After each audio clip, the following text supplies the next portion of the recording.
नमस्कार, मी श्याम उगले. आपण पाहतात फ्री मीडिया. भारताने 1991 मध्ये उदारीकरणाचं धोरण स्वीकारण्यापूर्वी भारतात बरेच उद्योग किंवा भारत सरकार उद्योग चालवायचे, कारखाने चालवायचे. यामुळे या उद्योग आणि कारखान्यांमधील कामगारांना, कर्मचाऱ्यांना अनेक सवलती दिल्या जायच्या. यामुळे त्या उद्योगांवरतीही कायम तोट्यामध्ये राहण्याची वेळ यायची आणि या उद्योगांना स्पर्धा नको म्हणून खासगी उद्योगांना फारशी चालना दिली जात नव्हती. मात्र उद्योग चालवणे हे सरकारचं काम नाही याची जाणीव 1991 मध्ये झाली आणि भारताने उदारमतवादी किंवा उदार अर्थव्यवस्थेचं धोरण स्वीकारले. भारत जागतिकीकरणामध्ये उतरला. यामुळे उद्योगांना ज्या ज्या अडचणी येतील त्या दूर करण्याचा सरकारने प्रयत्न केला.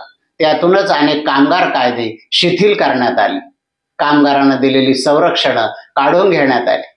पूर्वी कामगारांना ज्या सवलती मिळत होत्या त्या सवलती जवळपास आता काढून घेतल्यात जमा आहे आणि आता हायर आणि फायर अशा प्रकारच्या धोरणापर्यंत उद्योजक पोहोचले आहेत. परंतु यावरही उद्योजकांचं समाधान होत नाही अशी शंका येऊ लागली आहे. कारण आधी नारायण मूर्ती, इन्फोसिस कंपनीचे संस्थापक असलेले नारायण मूर्ती यांनी कर्मचाऱ्यांनी आठवड्याला 70 तास काम करावं अशी अपेक्षा व्यक्त केली होती.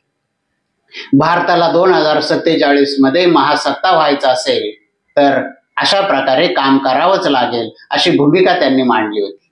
म्हणजे त्यांच्या म्हणण्यानुसार दररोज सुट्टी न घेता 10 तास काम करणं आवश्यक आहे असं त्यांचं म्हणणं होतं. त्यांच्या म्हणण्यावरती वर्क लाईफ बॅलन्स नावाच्या कन्सेप्टवरून किंवा संकल्पनेवरून त्यांच्यावरती टीका झाली. त्यांना टीकेला सामोरं जावं लागलं. परंतु त्यांच्यावरील टीका शांत होते नाही. तोच L&T कंपनीचे प्रमुख असलेले S.N. सुब्रमण्यन यांनी त्यापुढे जाऊन पाऊल उचललं आहे. त्यांनी असं म्हटलं आहे की आठवड्याच्या सुट्टीची गरज नाही आणि आठवड्याला 90 तास काम केलं पाहिजे. म्हणजे त्यांच्या म्हणण्यानुसार कर्मचाऱ्यांनी 13 तास रोज काम केलं पाहिजे.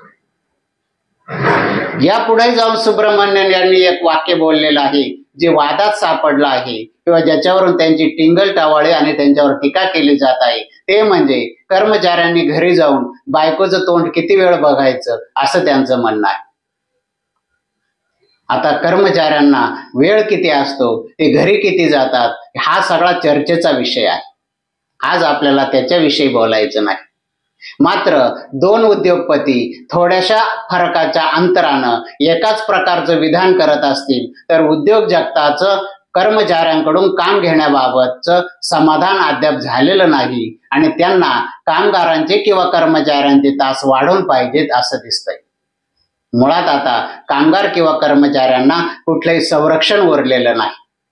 त्यामुळे कामगार आता 8 तास किमान काम करतात हे एक मिथक राहिलेलं आहे. आपली नोकरी टिकवण्यासाठी त्या कंपनीचा बॉस किंवा अधिकारी सांगतील तितका वेळ त्यांना काम करावं लागत आहे आणि त्या कामाच्या तुलनेत त्यांना मिळणारं वेतन किंवा वेतनवाढी या कमी आहेत. जे S.N. सुब्रमण्यन यांनी जे विधान केलं आहे त्या S.N. सुब्रमण्यन यांना सगळ्या प्रकारचे भत्ते आणि वेतन वर्षाला मिळून 53 कोटी रुपये आहे. ज्या व्यक्तीला 53 कोटी रुपयांचं वेतन मिळतं त्या व्यक्तीनं 13 तास काय 15 तास काम करण्याची एनर्जी त्याला मिळू शकते. कुठलेही काम करण्यासाठी माणसाला प्रेरणा असावी लागते. एखाद्या कारखान्यात, कंपनीत किंवा कॉर्पोरेटमध्ये काम करायचं असेल तर कोणत्याही कर्मचाऱ्यासाठी एकच प्रेरणा असते, ती म्हणजे त्याचं वेतन. तुम्ही त्यांना जर वेतन देणार नसाल किंवा त्यांचं वेतन कमी असेल तर त्यांच्याकडून तुमच्या कार्यालयामध्ये अधिक वेळ राहण्याची अपेक्षा कशी करू शकता, हा एक साधा प्रश्न आहे. जर त्यांना प्रेरणाच नसेल तर ते काम कसे करणार? सुब्रमण्यन यांच्या कंपनीतील कर्मचाऱ्यांचं सरासरी वेतन हे वर्षाला 9 लाखाच्या आसपास आहे आणि त्यांना स्वतःला 53 कोटीचं आहे.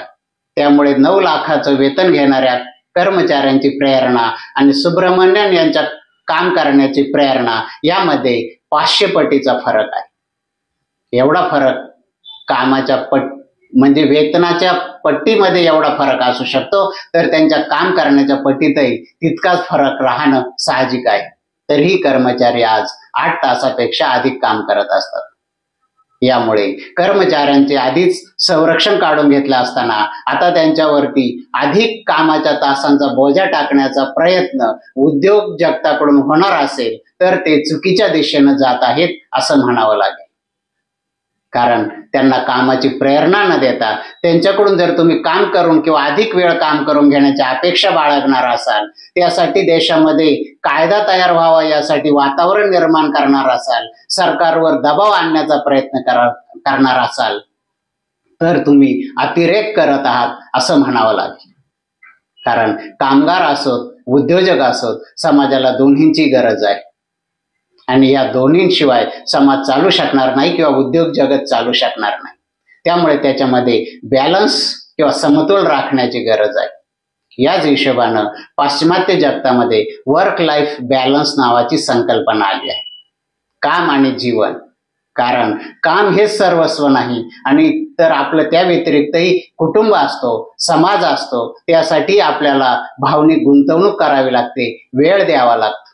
यासाठी जर वेळ देण्यासाठी कंपन्यांचे किंवा कॉर्पोरेट मालक तयार नसतील तर त्या पद्धतीमध्ये किंवा त्या वातावरणामध्ये त्यांना दिलेल्या वेळेतही पाहिजे असलेलं काम मिळेलच याची शाश्वती नाही. यामुळे कामगारांना चांगलं वातावरण दिलं, चांगली प्रेरणा दिली आणि काम करण्यासाठी ऊर्जा मिळेल असं वेतन दिलं तर निश्चितपणे कामगारही एखादा तास अधिक स्वखुशीनं काम करू शकतील. परंतु एकीकडे उद्योग जगताना आणलेल्या दबावामुळे त्यांचं संरक्षण काढून घ्यायचं आणि आता त्यांचे कामाचे तास वाढवण्यासाठी सरकारवर दबाव आणायचा, अशा प्रकारची खेळी उद्योजकांकडून होत असेल तर भविष्यामध्ये ती धोक्याची घंटा ठरू शकते असं म्हणावं लागेल. अशाच प्रकारची माहिती आणि विश्लेषणासाठी बघत राहा फ्री मीडिया. फ्री मीडियाला लाईक करा, शेअर करा, सबस्क्राईब करा. धन्यवाद.